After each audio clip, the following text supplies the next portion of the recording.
very good morning to all of you. I am Dr. Ranjita and you all are welcome to Zumaxa classes. आज के इस lecture में हम लोग बात करेंगे about the history NCERT. तो history NCERT क्लास 8 के चैप्टर नंबर 7 के बारे में हम लोग बात कर रहे हैं.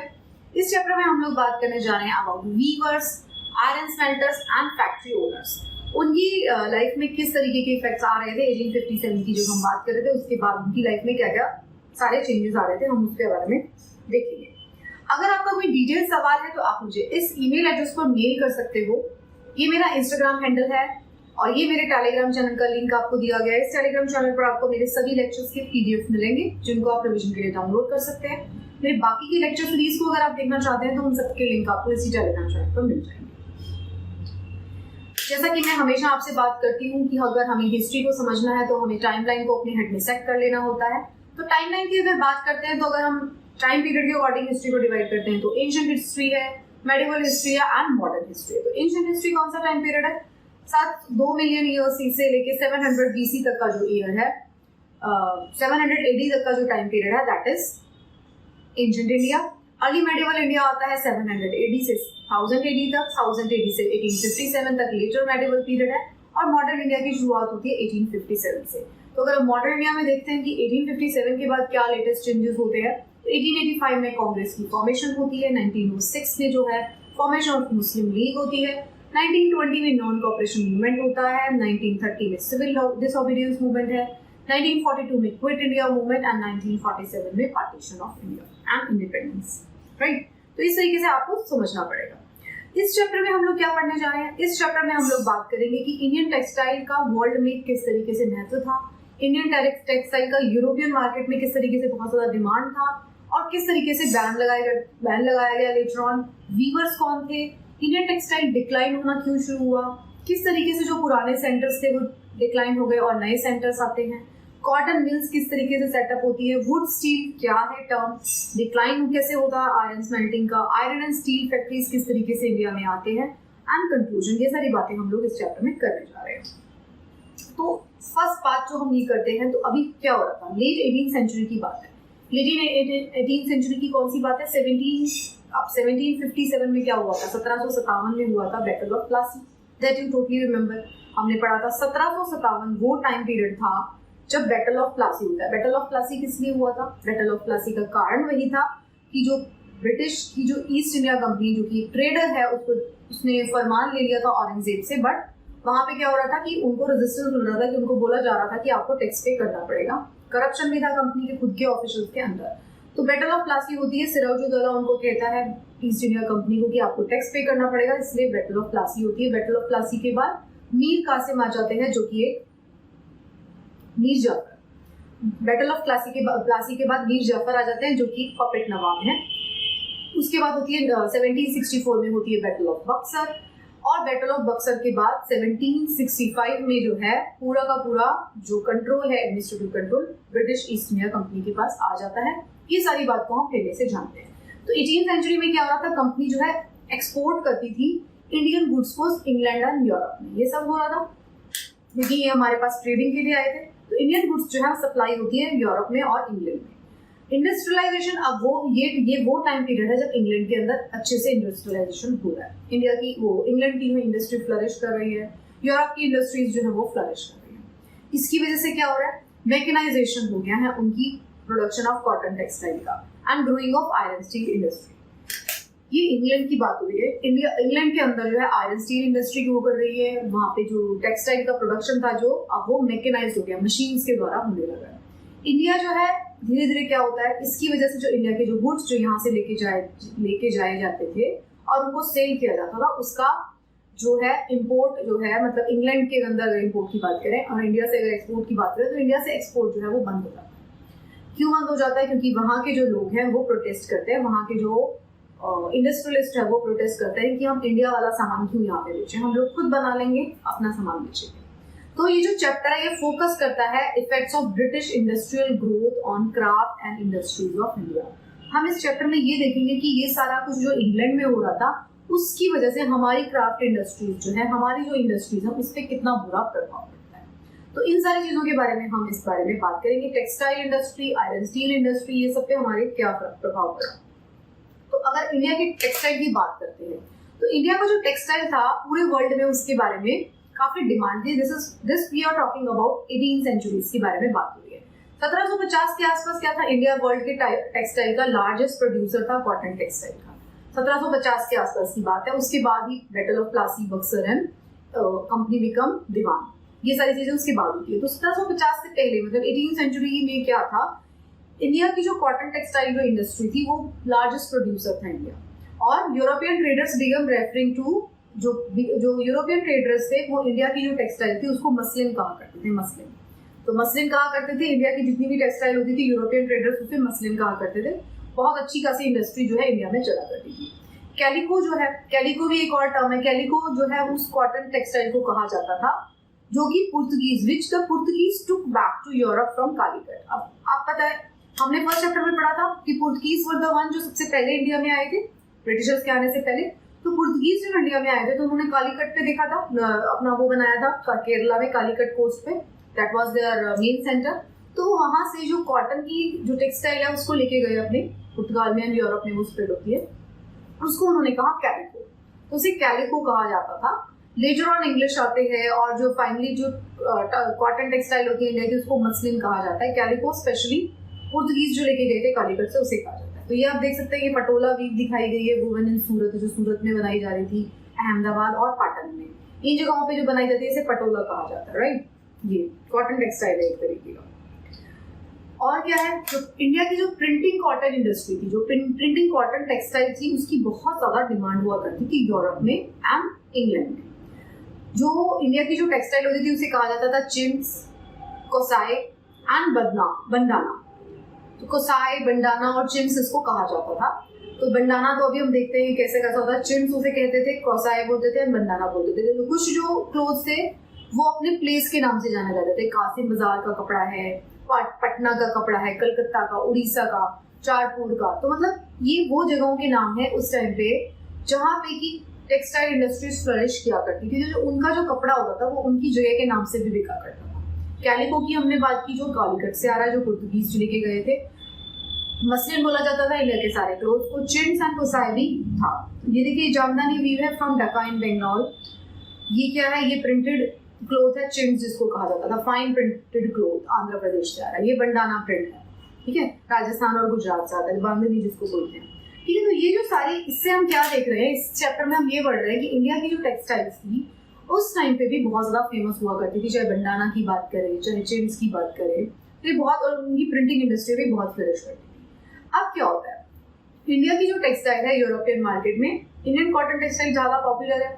इसकी वजह से क्या हो रहा है, जो उनकी खुद की इंडस्ट्री है, जो इंग्लैंड में जो टेक्सटाइल इंडस्ट्री है, जो इंडस्ट्रियलिस्ट है वो बहुत नाराज है।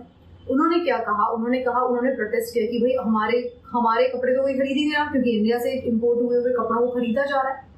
तो उन्होंने एक एक्ट पास किया 1720 में।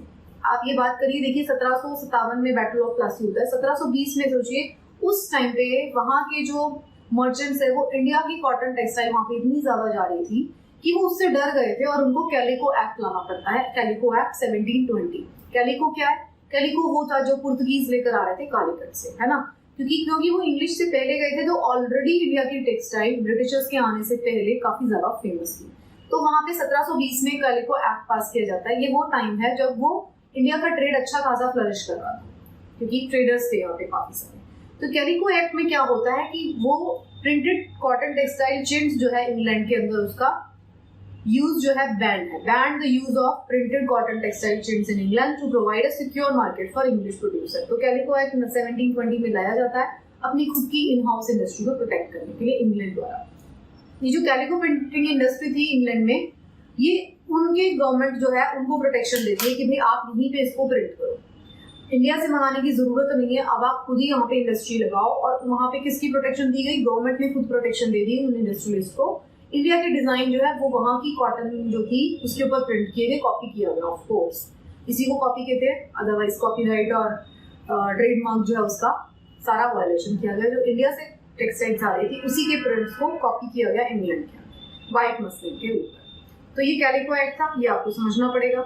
अब क्या होता है, दूसरा कंपटीशन देखना था। अभी भी ऐसा तो नहीं हुआ होगा, 100% तो बंद नहीं होगा, थोड़ा बहुत आया होगा, बट मेजॉरिटी उसका बंद कर दिया गया। तो कंपटीशन जो था इंडियन टेक्सटाइल का इंग्लैंड वालों को अपनी इंडस्ट्री को इतना ज्यादा अच्छे से डेवलप करना पड़ा कि उन्होंने spinning jenny and steam engine ये सारे उन्होंने डेवलप कर लिए, क्योंकि उनको अपनी कॉटन टेक्सटाइल इंडस्ट्री को बहुत ज्यादा कंपटीशन मिल रहा था इंडिया से। तो उन्होंने अपनी कॉटन टेक्सटाइल इंडस्ट्री को ग्रो किया। इनिशियली क्या हुआ था, ईस्ट इंडिया कंपनी जो थी परचेज करती थी कॉटन और सिल्क इंडिया से, और उसको पेमेंट कैसे करती थी, गोल्ड एंड सिल्वर में। लेटर ऑन क्या हुआ था, उन्होंने गोल्ड एंड सिल्वर को मंगाना बंद कर दिया था, वो इंडिया से ही पैसा कमाना शुरू कर रहे हैं। कब के बाद, 1765 के बाद, जब वो खुद एडमिनिस्ट्रेशन संभाल रहे हैं। तो उन्होंने इंग्लैंड से सोना चांदी मंगाना बंद कर दिया, यहीं के जमींदार से पैसा एक्सट्रैक्ट किया जाता था, उसी को पेमेंट में यूज किया जाता था, और जो सामान खरीदा जाता था उसे कहाँ भेज दिया गया, उसको भेजा जाता था इंग्लैंड।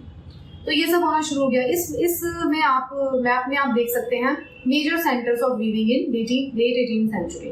कौन कौन से सेंटर्स थे उस टाइम पर, बंगाल था, डक्का था जो बांग्लादेश में है, कोरोमंडल कोस्ट थी, cluster of cotton weaving centre, और गुजरात था। ये देखिए गुजरात में यहाँ पर आपको सारी इंडस्ट्रीज दिखेंगी, पाटन, अहमदाबाद, सूरत, आपको यहाँ पे दिखेगा कैलकाटा, डक्का, इस तरफ दिखेगा आपको कैलकाटा, कलकत्ता, बंगाल, डक्का, ये सब आपको मिलेगा। यहाँ पे आप देखिए आपको मद्रास मिलेगा, नागापट्टनम मिलेगा, तंजौर मिलेगा, मदुरई मिलेगा। ये सारे के सारे सेंटर्स जो इंपॉर्टेंट सेंटर्स थे उस टाइम पे टेक्सटाइल इंडस्ट्रीज के। ओके, वीवर्स कौन थे, वीवर्स किसको कहा जाता था? अगर हम वीवर्स की बात करें तो वो लोग थे जो कि वीव करते हैं, जो कि कपड़ा बना रहे हैं, बुन रहे हैं, धागा बना रहे हैं। जो कुछ कम्युनिटी थी वो स्पेशलाइज थी इस काम को करने में, जैसे तंती वीवर्स ऑफ बंगाल। बंगाल के अंदर जो कम्युनिटी है उसको तंती कहा जा रहा है, तंती वीवर्स ऑफ बंगाल। जुलाहा और मोमिन, मोमिन या जुलाहा कहा जाता था इनको नॉर्थ इंडिया में। सेल एंड काइकोलर दिवांग्स, इनको साउथ इंडिया में कहा जाता था। क्योंकि ये फैक्ट्स हैं, क्लासिक एनसीईआरटी में दिए गए हैं ये नाम, इसलिए आपको थोड़ा सा आपके दिमाग के अंदर रखने हैं। तंती, जुलाहा, मोमिन, सेल, काइकोलर एंड दिवांग, ये सब इनको साउथ इंडिया में कहा जाता है। किसके नाम है ये? अलग अलग वीवर्स के नाम है, मतलब अलग अलग वीविंग कम्युनिटीज के नाम है। स्पिनिंग जो थी मोस्टली कौन करता था? स्पिनिंग करती थी विमेन, एंड वीव जो उससे कपड़ा जो बना रहे हैं वीव करके वो मेन बनाते थे। स्पिन करते थे विमेन और मेन कपड़ा बना रहे थे, तो दोनों मिलकर काम करते थे। चरखा और तकली का यूज किया जाता था जो हाउस होल्ड स्पिनिंग इंस्ट्रूमेंट्स हैं। रंगरेज किसको कहा जाता था? तो रंग करता था। चिप्पी गार्ड्स किसको कहा जाता था? तो छापते थे। जो ब्लॉक प्रिंटिंग करते थे उनको चिप्पी गार्ड कहा जाता था। तो इस तरीके से ये सारे फैक्ट्स दिए गए हैं, ये सारे मेंशन है। इंडिया की कॉटन टेक्सटाइल जो है वो इंडिया की जो not only cotton textile industry decline कैसे होती है, रीजन क्या था? उसकी डिक्लाइन होने का कारण है कि जो इंडियन टेक्सटाइल है उसको कॉम्पीट करना पड़ रहा है ब्रिटिश टेक्सटाइल के साथ। कॉम्पीट कैसे करना पड़ रहा है? इंडिया एक्सपोर्ट कर रहा है अभी भी अपनी कॉटन जो टेक्सटाइल्स हैं, बट जब वो इंग्लैंड पहुंच रही है तो इंग्लैंड की गवर्नमेंट ने प्रोटेक्शन दे रखा है। अब वहां की इंडस्ट्रीज जो है वो फ्लरिश कर रही है, वो इंडिया जैसा ही कपड़ा बना रहे हैं, छाप दे रहे हैं उसको, तो इंडिया जो है कॉम्पीट नहीं कर पा रहा। Compete with British textile, European और अमेरिकन मार्केट में उनको कॉम्पिटिशन मिल रहा है। बहुत सारी हाई ड्यूटीज लगाई जा रही है, जो अगर आपको किसी एक्सपोर्ट को बंद करना है जो इम्पोर्ट हो रहा है आपकी कंट्री में, उसके ऊपर हाई ड्यूटी लगा दो, वो इतना महंगा सामान हो जाएगा। एक सामान आपको 100 रुपए का मिलेगा, दूसरा 500 का, तो नॉर्मल जो ह्यूमन है वो तो 100 रुपए का खरीदेगा ना उसको। British cotton cloth flooded Indian markets and the colonial government refuse protection to local industry. और उन्होंने क्या किया, जो ब्रिटेन में कपड़ा बनना था उसको भी इंडियन मार्केट में ले आया था। और यहाँ पे तो क्योंकि एडमिनिस्ट्रेशन अब सारा का सारा ईस्ट इंडिया कंपनी देख रही है, तो उन्होंने प्रोटेक्शन देने से इंडिया के वीवर्स को मना कर दिया। तो जो बेचारे इंडिया के जो वीवर्स थे, जो कि मेन और वुमेन घर पे बैठ के काम कर रहे हैं, छोटी छोटी सी इंडस्ट्रीज बना रखी हैं, उनको कोई प्रोटेक्शन नहीं है, ना तो इंटरनेशनल मार्केट में प्रोटेक्शन है, ना उनको इंडिया में प्रोटेक्शन है। तो आप समझिए उनका डिक्लाइन हो जाता है, वो सस्टेन नहीं कर पाते। और बहुत सारे जो वीवर्स है वो अपना काम धंधा बंद करके एग्रीकल्चर लेबर बन जाते हैं, सिटीज में माइग्रेट कर जाते हैं, अफ्रीका या साउथ अमेरिका के प्लांटेशन में वर्कर बन जाते हैं, हैंडलूम अपना क्लोज कर देते हैं। तो ये सब मतलब मैक्सिमम पॉपुलेशन जो है वो सस्टेन नहीं कर पाई थी इन कम्युनिटी ऑफ वीवर्स, और उन्होंने अलग अलग प्रोफेशन को अडॉप्ट कर लिया और इसे छोड़ दिया। जो थोड़े बहुत जो टाइप के कॉटन जो क्लोथ थे उनके अंदर स्टिल हैंडलूम की रिक्वायरमेंट थी, वो मशीन से नहीं बन सकते थे, सिर्फ वही बचे। जो मैक्सिमम जिसको मशीन कॉपी कर सकती थी वो सारे के सारे खत्म हो जाते हैं इंडिया से। सिर्फ और सिर्फ कुछ सेंटर जैसे शोलापुर वेस्टर्न इंडिया में, मदुरई साउथ इंडिया में, ये सेंटर्स बच जाते हैं वहां पे, क्योंकि अभी भी हैंडलूम की जरूरत पड़ रही है, राइट। तो शोलापुर वेस्टर्न इंडिया में और मदुरई साउथ इंडिया में नए important new centres of weaving सामने आते हैं, क्योंकि इनका ऑल्टरनेटिव नहीं मिला था। जिसका ऑल्टरनेटिव मिला वो सबको किल कर दिया। कॉटन मिल्स अब सेटअप होती है इंडिया के अंदर। तो बॉम्बे जो है उसके अंदर सबसे पहले cotton became the important port for export of raw cotton to England due to proximity of its cotton growing area. अब मुंबई पोर्ट की अगर आप बात करते हैं तो पूरा का पूरा महाराष्ट्र जो है वो कॉटन बेल्ट है, वहां पे कॉटन उगाया जाता है, this you know very well. तो इसलिए जो है बॉम्बे बहुत इंपॉर्टेंट सेंटर बन जाता है। पहली जो कॉटन इंडस्ट्री है, कॉटन मिल है, वो कहाँ पे लगाई जाती है? वो बॉम्बे में लगाई जाती है 1854 में। 1765 में कंपनी दीवान बनती है, उसके 100 साल के बाद अप्रोक्सीमेटली 1854 में पहली मिल लगाई जाती है कॉटन की, स्पिनिंग मिल जो लगाई जाती है वो लगाई जाती है बॉम्बे में। अहमदाबाद में फिर 1861 में लगाई जाती है, कानपुर में 1862 में लगाई जाती है। तो पहली मिल कहाँ पे लगी है? बॉम्बे में। So demand for labour increase and many poor peasant artisan and agricultural labour जो है वहां पे नई जो मिल सेटअप हो रही है उसमें लेबर बनकर आ जाते हैं। जिन जिनका एग्रीकल्चर सस्टेन नहीं कर पा रहे थे, जो वीवर सस्टेन नहीं कर पा रहे थे, वो मिल में काम करना शुरू कर देते हैं। चीप टेक्सटाइल इंपोर्ट किया जाता है ब्रिटेन से, from Britain declining during the first world war and Indian factories has to produce cloth for military supply. देखिए अब क्या हो रहा था, जब फर्स्ट वर्ल्ड वॉर का टाइम आता है, जब हम 20th सेंचुरी में एंटर कर गए हैं, उस टाइम में क्या हुआ था, जो ब्रिटेन जो था अब चीप टेक्सटाइल जो प्रोवाइड करना शुरू कर दिया था। 1854 में मिल लगी। चीप टेक्सटाइल कहाँ से आता था? ब्रिटेन से। बट अब क्या हुआ कि चीप टेक्सटाइल जो ब्रिटेन से आ रहा था वो बंद हो गया, तो इंडिया की जो मिल्स है उसको अच्छे से काम करने का मौका मिलता है, और वो क्योंकि उनको मिलिट्री सप्लाई के लिए क्लोथ बनाना पड़ता है। This was the first major spurt in the development of cotton factory production in India. तो आप ये देखिए कि जब आपको कोई कैलामिटी मिलेगी, कोई प्रॉब्लम देखने को मिलेगी ना, तो आप हमेशा समझिए जब कोई प्रॉब्लम्स आती हैं वो आपके लिए एक अपॉर्चुनिटी भी होती है। फॉर एग्जाम्पल कोरोना बहुत सारे लोगों के लिए, पूरे वर्ल्ड के लिए एक प्रॉब्लम था, लेकिन इसी कोरोना के अंदर इतने सारे नए तरीके के इंडस्ट्रीज को फ्लरिश कर गए। जो छोटे छोटे थे, बहुत सारे इंडस्ट्रीज बंद हुए, लेकिन बहुत सारे जो बिजनेसेस हैं वो बढ़ गए।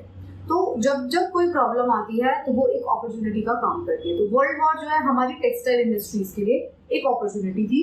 हमारा यहाँ पे प्रोडक्शन बढ़ जाता है क्योंकि सप्लाई डिमांड बढ़ जाती है। एक वुड स्टील जो है हम यहाँ पे यूज किया करते थे इंडिया में। वुड स्टील क्या था? जो टीपू सुल्तान है उसकी तलवार बनी हुई है वुड स्टील से। वुड स्टील कैसे बनाया जाता था? स्पेशल टाइप का हाई कार्बन स्टील बनाया जाता था इंडिया में, साउथ इंडिया के अंदर बनता था ये। तो ये जो स्टील था उस यूज टू मेक स्वॉर्ड मतलब तलवारें बनाई जाती थी, क्योंकि बहुत हार्ड होता था। India and west and central Asia, इन सब जगह पे इससे वेपन्स बनाए जाते थे, तलवारें स्पेशली। तो टीपू सुल्तान जो है उसकी तलवार भी वुड स्टील से बनी हुई थी। उसके अंदर बहुत शार्प एज थे और उसका फ्लोइंग वाटर पैटर्न था, मतलब बहुत ही शार्प एज थे, बहुत अच्छे से वो तलवार चला करती थी। तो ये जो वुड्स इंडस्ट्री थी हमारे साउथ इंडिया में जो प्रैक्टिस की जाती थी, जो इंपोर्ट हुआ आयरन और स्टील का from England displaces the iron and steel produced by craftsman in India. तो हमारी जो आयरन और स्टील इंडस्ट्री थी, जिसमें से हमारा एक वैरायटी ऑफ स्टील है जिसको हम वुड स्टील कहते हैं, उसका भी प्रोडक्शन पूरा बंद हो जाता है, क्योंकि आयरन और स्टील इंडस्ट्री इंग्लैंड में बहुत ज्यादा फ्लरिश कर रही है। तो वुड स्टील मेकिंग प्रोसेस जो है वो कम्प्लीटली लॉस्ट हो गया। अब अगर आप देखेंगे तो वुड स्टील का आपको प्रोडक्शन के आर्म्स आपको नहीं मिलेंगे, पूरी डेड हो चुकी है इंडस्ट्री। तो हमारी दो तरीके की इंडस्ट्री को बहुत ज्यादा सेटबैक लगा, टेक्सटाइल को and would steel industry. Iron smelting जो है डिक्लाइन हो गई। आयरन स्मेल्टिंग जो थी इंडिया में बहुत ज्यादा कॉमनली प्रैक्टिस की जाती थी 19th सेंचुरी में। रीजन फॉर इट्स डिक्लाइन क्या था? New forest law came, prevented people from entering the reserve forest to collect wood for charcoal. अब जो चारकोल बनाना होता था, जो हमारी स्टील इंडस्ट्री में यूज होता था, फॉरेस्ट लॉज नए अप्लाई कर दिए गए, तो लकड़ी नहीं मिलती थी, जिसकी वजह से क्या होता था, चारकोल नहीं बन पाता था। देखिए ये सारे कारण आपको जानना क्यों जरूरी है? हो सकता है आपको सवाल के अंदर जो आपको क्वेश्चन पूछा जाए उसके अंदर सारे स्टेटमेंट्स आपको इसी तरीके के मिलेंगे।